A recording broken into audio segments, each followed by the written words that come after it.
I'm State Senator Joe Markley. It's a pleasure to be with you here today.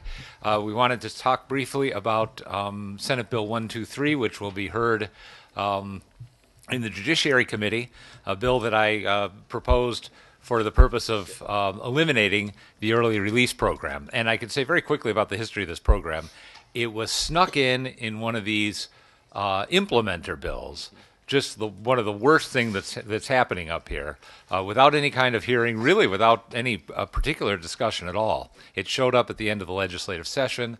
There was confusion about what was meant by it at the time that it happened.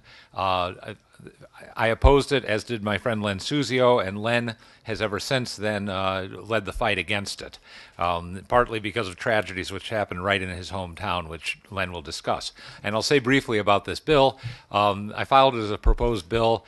I remembered from my previous term many years ago that there was a method for getting a hearing on a bill by petitioning it out by getting signatures. So I did that. A technique that had not been used for many years, I suspect, will return to the repertoire now. And I'm very happy that it will be heard today. And I'm very optimistic that one way or another, this dangerous program is going to be curtailed at some point in this legislative session. And let me say, before we get any further, that I'm joined up here by John Kissel, the state senator who's the ranking member on the Judiciary Committee, Senator Mike McLaughlin, Representative Rob Sampson, and Senator Jason Welch. And without further ado, let me introduce my good friend and former state Senate colleague, Len Suzio. Thank you, Joe. Thank you, Len. Thank you all for coming here today. Today we're here to talk about what I think may be one of the most important pieces of legislation that will be discussed and debated in the legislative session this year. The bill, Senate Bill 123, is intended to repeal the so-called early release program, the risk reduction earned credit program for violent criminals. Like Joe, I remember when we voted on this law 2 years ago, and I remember thinking at the time, this law is going to bring about tragedy for some family here in Connecticut. Little did I realize that that was going to happen literally in my backyard. 4 blocks from where I live, in June of last year, an innocent store owner was gunned down in cold blood by a person who had been released under the early release program. That tragedy, unfortunately, is not the only tragedy that's been visited upon Connecticut families. We know of at least one other murder that's occurred that's been attributed to an early release prison graduate. We know down in New Haven there was a baby, an infant, that was actually shot, and implicated in that was another early release criminal. We know of an assault on a pregnant woman up here in Hartford recently. We know of situations where a freed rapist basically sexually harassed a young 14-year-old girl. The list goes on and on. It's incredible how this law has failed abysmally to do what's the most important thing a legislator can do, which is to protect the public. This law has failed to do that miserably, and it's got to be repealed. And that's why we're here today. We're here today to support Senate Bill 123. There's another bill, too, today, by the way, that's been introduced by Representative Sampson, which also would effectively repeal the early release law. So we would be happy if either version of the law passed. But it's important, I think, for the people of Connecticut to see the face associated with crime and what the havoc that's wreaked by these criminals who are getting the benefit of early release or will potentially get the benefit of early release. So I want to introduce to you today a few people who can speak from their heart, from their own personal experience, because their families or they themselves have been victimized by brutal criminals who are hardened and violent in their nature, and they are the ones who are getting the benefit of the early release program. So I first want to introduce to you a woman I actually met for the first time this morning, Arlene Reynolds, over here to my right. Arlene, would you come on up and tell briefly your story of what happened to you and why you're here to support Senate Bill 123? Arlene Reynolds from West Haven. Yes, good morning. On May the 6th of 1999, I had got up and went to work as I usually do. I came home approximately 3:10. As I arrived into my home, I heard someone downstairs in my family room, but I thought it was my foster son. But in the meantime, it was my husband, that he was downstairs. And as I went into the bedroom and I was watching the TV, he came in there and he told me, "This is the day that you're going to die." And he turned around, had a gun, never known him own a gun. He turned around, he hit me beside the right side of my head 3 times, striking me into the floor. And each time I got back up, asking him what's wrong. Then he forced me down into my kitchen with a gun pointed into my side. He said, "This is your last day here on earth." And then he looked at me, he said he worries that this floor is too white. I had custody of my niece, Felicia, and he didn't want her to come in and see the blood. So in the meantime, he forced me outside into my car. And I had intention to make a run for it if some of the people at a factory next door to me had been outside. But that particular evening, nobody outside. So he forced me into the car. And as he drove, he held the gun into my side. And he went around to Farewell Street, and that's where he repeated it. Stabbed me 10 times in the chest with a knife. And after the knife fell, he put the gun to my head. He pulled the trigger, but thanks God, it jammed. And then he rolled me around in West Haven, trying to let me bleed to death. As he hit 34, headed towards Derby Avenue, that I praised, I was sitting in the car and I was just praying and asking God to make a way for me.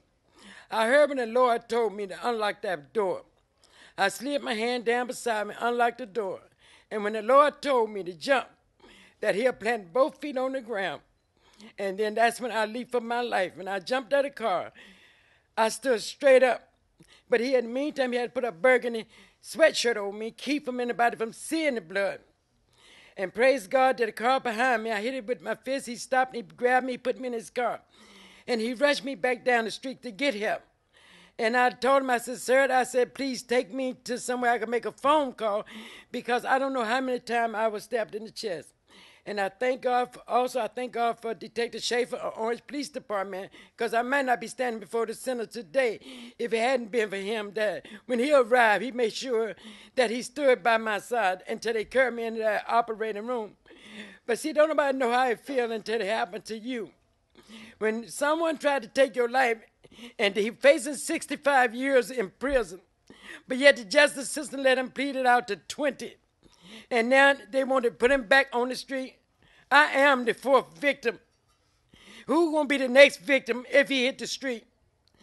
20 years is no time for nobody that had tried 4 times to take someone's life.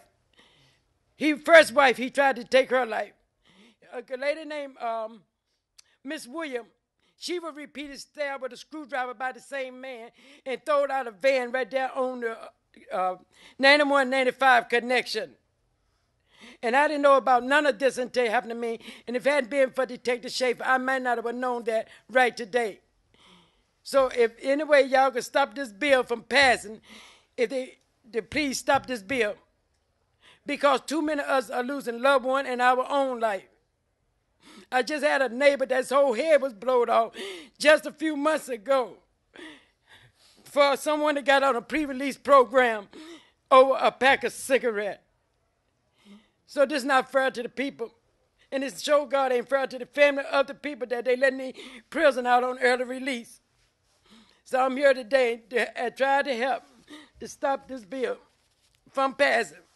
And I'm asking y'all to look into each and every one of people's heart. Imagine if this happened to you or your loved one, how would you feel? It's a hole still in my heart right today that I can't get back. So I'm here today, I'm begging, I'm pleading, I'm asking to stop this bill. If they in there, please keep them in there. Because when you let them back out, ain't no one out there safe. Y'all might think they safe, but they not safe. So it's time to stop it now. Not to wait till another incident happen and then say we could have stopped this bill. Stop the bill, but now reject these people from getting out on early pre-release program. We are the victim, not them. Thank you. Thank you, Arlene. Thank you. Thank you very much, Arlene. I do want to clarify. Arlene is saying stop the bill, not meaning what Senate Bill 123, which will end early release. She's saying stop the law that's already been put into effect, early release itself. Arlene, thank you so much for that. I know it's not an easy thing to do when you're a victim of violent crime, to get in front of the public and talk openly about it. I want to introduce to you next a gentleman whose family was murdered by someone here in Connecticut a few years ago. John Clooney has a really sad story to tell, and he's here also to support Senate Bill 123. John? Thank you.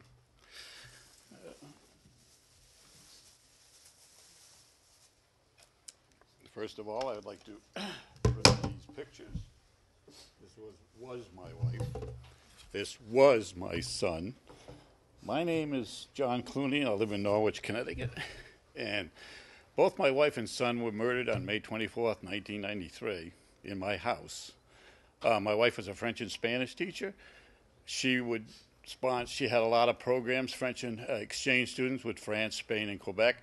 We would have interchange with kids. Our kids would go to France or Spain for 2 or 3 weeks. We had kids in host homes.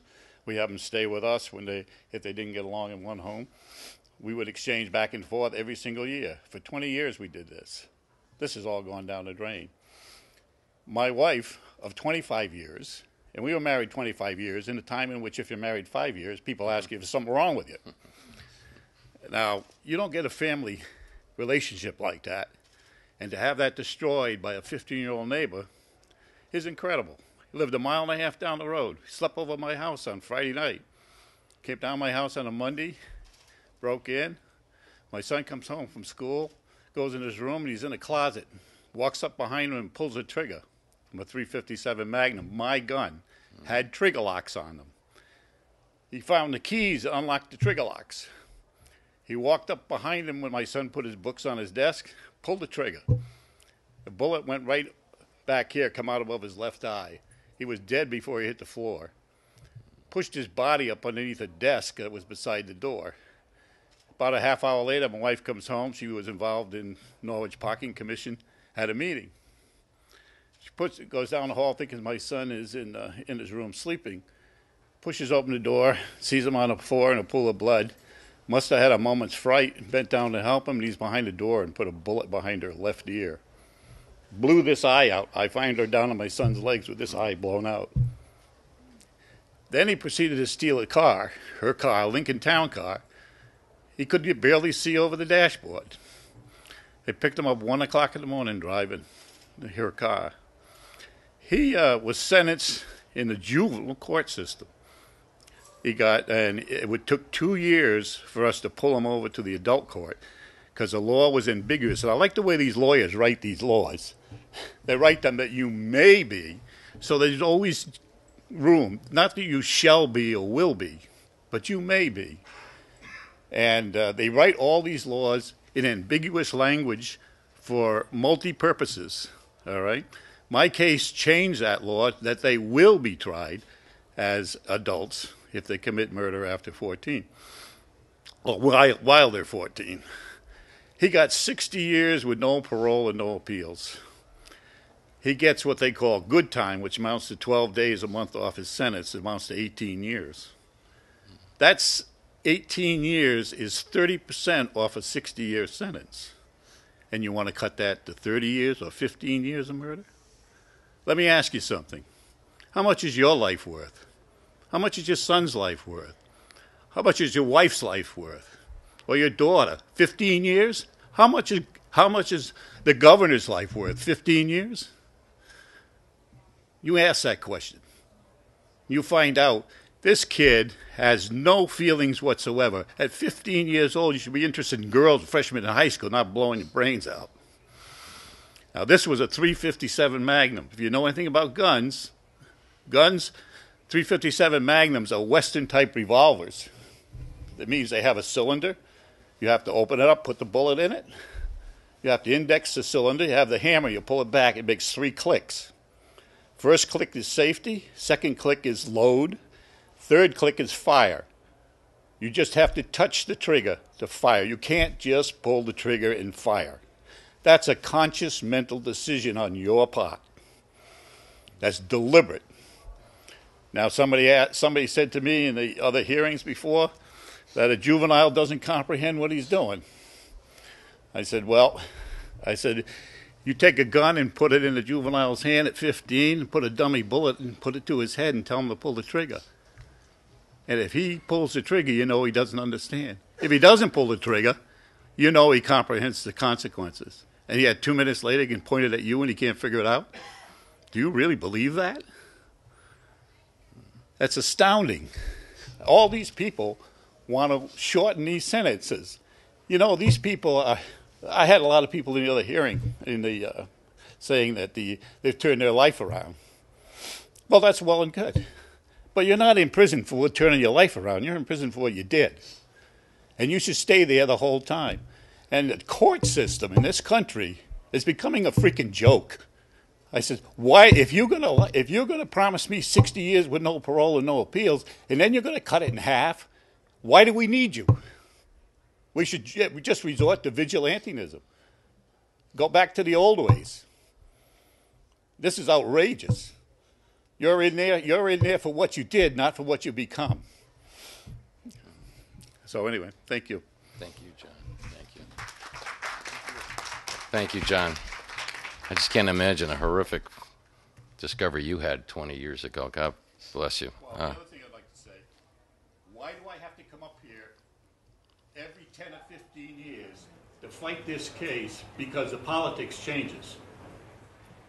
It should be a dead issue at the time of the sentencing. You don't resurrect this stuff. It means your word and the judge's word is no good. Thank you, John. The last person I want to introduce for you to listen to today is a gentleman who I met last year for the first time.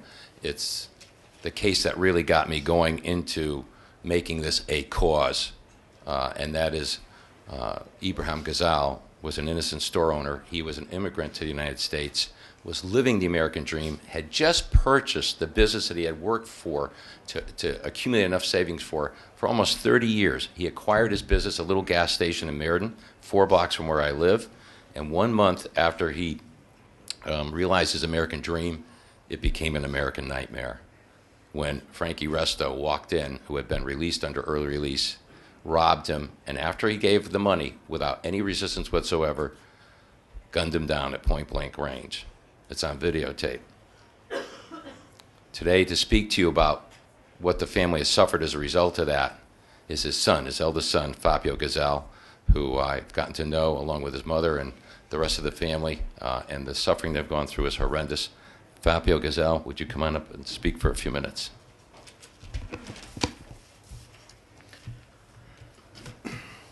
Good morning, ladies and gentlemen. I'm sorry because I wear these glasses. This is prescription glasses. My father loved America, and my family loves America. My name is Fabio Ghazal. I am here to support Senate Bill 123 to end early release program.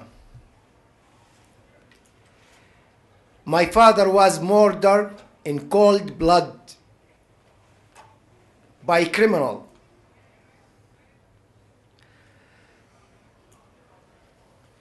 First of all, I want a big thank to Senator Linsuzio because we had a lot of support from him. I'm gonna say something what I see in the tape when we go to the court. My father, he is 70 years old. My father, he is good American guy. We love this country. We came in Jordan to live here, to the freedom country. But what we got, my dad, his grave now. When the guy he came to kill my dad, he killed him for $140. My father, he is 70 years old. He was behind the cash register, and he came to him.